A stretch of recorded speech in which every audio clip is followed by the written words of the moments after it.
Hey guys, for some reason the gameplay that I recorded for each point was content blocked, so I'm using the generic gameplay release for this review. Now, let's get started.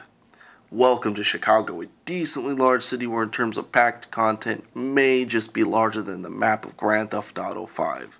And for me, that is a plus. There are many alleyways and alternate routes that the main character Aiden Pierce can take. In this review we will see if the game has lived up to its hype. Now, let's start with the good. The voice acting is very well done and the lip syncing is just fine. For me, just being a sandbox game is a major plus in my books. I don't like being told to go in between two sides of broken burning rubble to my objective. Can you guess the type of game I'm referring to? Probably. This game will steal your time for about 30 hours unless you do a speed run, which I don't really suggest doing. Often, when I look back on a game, I remember what it was like playing it for the very first time. Don't soil your experience by rushing through everything. The sound effects in this game is pretty intense and realistic, but the ambient music in the game is almost non-existent. The game is pretty different gameplay-wise due to the hacking, where you can do quite a number of hacks to screw with your enemy. Let's talk about the guns, which I'm sure most people are psyched about. There is a wide variety of firearms at your character's disposal, but I will get into this a little bit more in the next section. The game does have inclement weather, which is always a fantastic option in any open world game, and that adds to the graphical elements. Now, this game did receive a bit of a graphics downgrade, but that's not really an issue for me, but it might be for you. Now for the bad. Unfortunately, I have seen quite a bit of negative, and I shall explain them. First off, random events. Now, I did see some car crashes at random, which was pretty cool, but I'm not talking about that. I'm talking about those crimes that occur. When you attempt to complete them, the suspect could get spooked for no reason. Or the cops could get called on you for saving the citizen. Often by the very same citizen that you saved. Holy crap, that is annoying. Let's go into detail with the hacking. The developers told us that everyone could be hacked to listen in on their messages and steal their stuff. They pointed out that you may see someone that doesn't make much money and you might be inclined to not steal their bank funds. Well, this is a blatant lie because very few people are even hackable.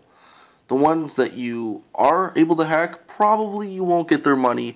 You may just get some music or be able to purchase a different vehicle from the mail order guide. Although the guns are varied in this game, they're way too expensive, and it reminds me of how expensive they were in Grand Theft Auto 5. The plot isn't all that interesting, and the characters are a step up from the plot, but aren't all that great either. It's not a terrible plot, but I wasn't pulled into it like I was with Heavy Rain, The Last of Us, and Telltale's The Walking Dead. Now, for one of the biggest things that pissed me off is I pre-ordered Watch Dogs from Amazon and was supposed to get an in-game bonus. I was supposed to receive the Bushmaster ACR, the adaptive combat rifle, in-game, with some cool camouflage. But I did not.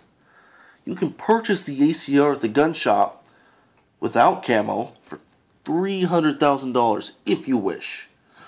I also purchased the Season Pass with the promise that I would receive all the pre-order bonuses from each retailer, the Chicago outfit, and the Tommy gun. I received neither. Thank you, Ubisoft. You weren't very soft with taking my money. This brings me to my next point, is clothing. I wanted the Chicago outfit because it looked very 1920s and cool, because the standard coat is appalling to me, and I'm sure to many others as well. You can't get new outfits, only color changes and minor aesthetics to it. Let's talk about the driving, combat, and the movement. The driving was described by many comments on YouTube as equivalent as driving a boat on water. I didn't quite get what they were saying until I played the game. I will tell you my analogy. It's nearly the same as the horrible driving with GTA, but at the same time you feel almost like a tank. Based off the loading screens, I feel like the developers did this on purpose. The combat isn't all that great and it takes too many rounds to kill a person. And for some reason, every now and then people are able to hear you shoot a silencer, which kills the whole stealth option at times. The ridicule is a single dot and it feels stiff, and is not the best for shooting. Different options to choose from would have been better. The movement is, again, stiff and clunky and makes me feel like the game is at a crawl at times.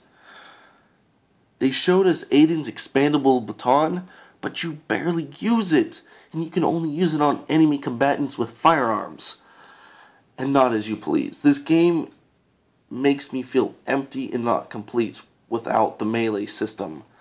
The skill tree isn't all that great either. There are a few perks that are useful, but the majority of them mean squat. The reputation should have been left out of the game completely. There are no significant morality story changes in the game, but the system seems similar to Rockstar's Red Dead Redemption. The only issue is that Watch Dogs' morality system isn't nearly as good as Red Dead's. Simply getting too close to a civilian with your car, or even tapping them, or if a chain link fence hits them when you break through it, will lose you morality points. And you'll be seen as a devil to the community if you do enough of that. You lose points for killing the innocent, but you can also lose your points for killing the guilty as well. I completed a gang hideout, and not every member was dead once I completed it.